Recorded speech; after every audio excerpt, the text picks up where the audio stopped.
ഇതാണ് അടുത്ത വനം.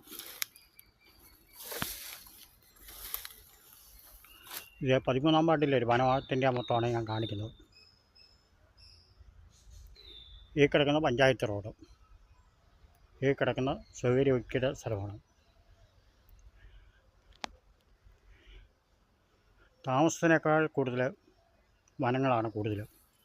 ഇതെല്ലാം പ്രൈവറ്റ് ടീമുകാരുടെ സ്ഥലങ്ങളാണ്. ഇത് പഞ്ചായത്ത് റോഡ്, അതിനോട് ചേർന്നുള്ള സ്ഥലമാണ് ഇത് മൊത്തം. ഇതാണ് ഏറ്റൊരു വനമാണ്. ഇതിൻ്റെ അകത്ത് ഇല്ലാത്ത സാധനങ്ങളൊന്നുമില്ല, എല്ലാം ഉണ്ട്. റോഡിൽ നിന്ന് വലിയ ദൂരമില്ല, റോഡിനോട് അടുത്തുള്ള സ്ഥലമാണ്. പഞ്ചായത്ത് റോഡ് 2 സൈഡിലുണ്ട്. ഇങ്ങനെയുള്ള സ്വകാര്യ വ്യക്തികൾക്ക് പഞ്ചായത്ത് നോട്ടീസ് കൊടുക്കുകയോ പ്രധാനപ്പെട്ട ആൾക്കാർ നോട്ടീസ് കൊടുക്കുകയോ ചെയ്തു കഴിഞ്ഞാൽ ഇവരത് വൃത്തിയാക്കത്തില്ല. ഈ പന്നികളെ വളർത്തുന്നത് നമ്മൾ തന്നെയാണ്. ഇനി ഏറ്റവും കൂടുതൽ സ്ഥലം വനമായിക്കൊണ്ടിരിക്കുകയാണ്. ഏറ്റവും കൂടുതൽ സ്ഥലം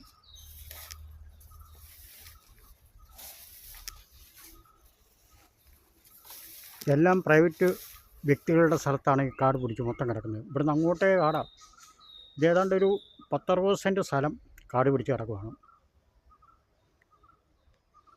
റോഡിൽ നിന്ന് വലിയ ദൂരമില്ല, 2 സൈഡ് പഞ്ചായത്ത് റോഡാണ്. ഇതെല്ലാം പ്രൈവറ്റ് ആൾക്കാരുടെ സ്ഥലങ്ങളാണ്. ഇത് പഞ്ചായത്ത് റോഡ്, ഈ കിടക്കുന്ന പഞ്ചായത്ത് റോഡ് ആണ്. അപ്പോൾ സർക്കാരിനെയോ പഞ്ചായത്തിനെയോ കുറ്റം പറഞ്ഞിട്ട് കാര്യമില്ല. പന്നിയെ വളർത്തുന്ന ആരാന്ന് ചോദിച്ചു കഴിഞ്ഞാൽ നമ്മൾ തന്നെയാണ്. ഇത് തെളിച്ചു കഴിഞ്ഞാൽ ഇതിൻ്റെ അകത്ത് ഇത്രയുള്ള പന്നികൾ കാടനവും മറ്റുള്ള വന്യമൃഗങ്ങളൊക്കെ മാറിക്കിട്ടത്തില്ലേ. അതിന് പഞ്ചായത്തിനെ കുറ്റം പറഞ്ഞുകൊണ്ടും സർക്കാരിനെ കുറ്റം പറഞ്ഞിട്ട് കാര്യമില്ല. ഇതിനെല്ലാം വളർത്തുന്നത് നമ്മൾ തന്നെയാണ്.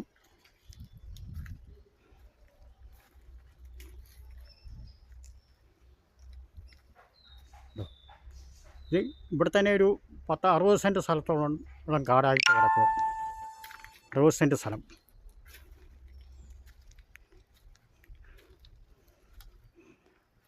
പഞ്ചായത്തുകാരോ സർക്കാരോ ഇതിനെ മുൻകൈ എടുത്ത് ഇങ്ങനെയുള്ള സ്വകാര്യ വ്യക്തികളുടെ കാടുകൾ വെട്ടിത്തെളിക്കാനുള്ള നിർദ്ദേശം കൊടുക്കണം.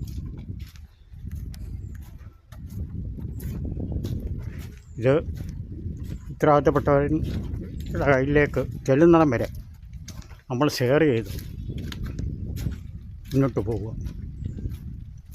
കണ്ടില്ലേ, കഴിഞ്ഞ ദിവസം ഒരു 40 സെൻറ്റ് സ്ഥലത്തിൻ്റെ വനമാണ് ഞാൻ നിൽക്കുന്നത്. അപ്പോൾ ഏറ്റവും കൂടുതൽ സ്ഥലം വനമായിട്ടാണ് കിടക്കുന്നത്. ഏറ്റവും കൂടുതൽ സ്ഥലം വനമായിട്ടാണ് കിടക്കുന്നത്. അപ്പോൾ ഇതിൻ്റെ അകത്ത് ഇല്ലാത്ത സാധനങ്ങളൊന്നുമില്ല, എല്ലാം ഉണ്ട്.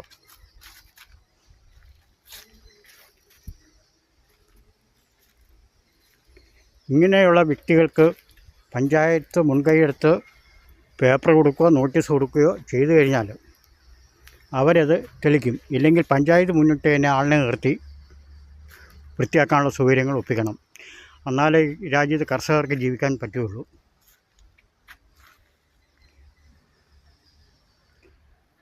കർഷകർക്ക് ജീവിക്കണോ, ഇതുപോലുള്ള വനങ്ങൾ വെട്ടിത്തെളിക്കണം. ഇത് വനമല്ല, സ്വകാര്യ വ്യക്തികളുടെ സ്ഥലങ്ങളാണ് ഇത് മൊത്തം.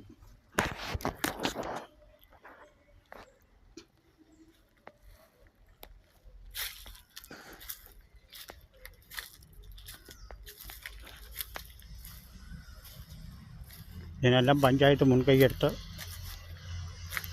നടപ്പിലാക്കേണ്ട സമയം കഴിഞ്ഞിരിക്കുകയാണ്.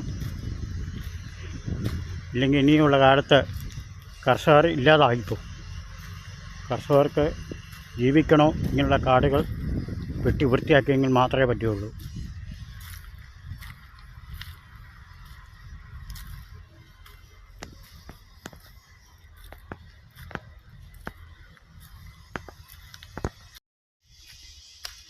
എടാ പ്രകാശേ, ഈ കാട് തെളിഞ്ഞാലേ നമുക്ക് കൃഷി ചെയ്യാൻ പറ്റുള്ളൂ. എന്നാലേ ഈ പന്നികൾ മാറി കിട്ടത്തുള്ളൂ. അല്ലെ പന്നിയൊക്കെ ഒന്നുകൊണ്ട് മാറൂ.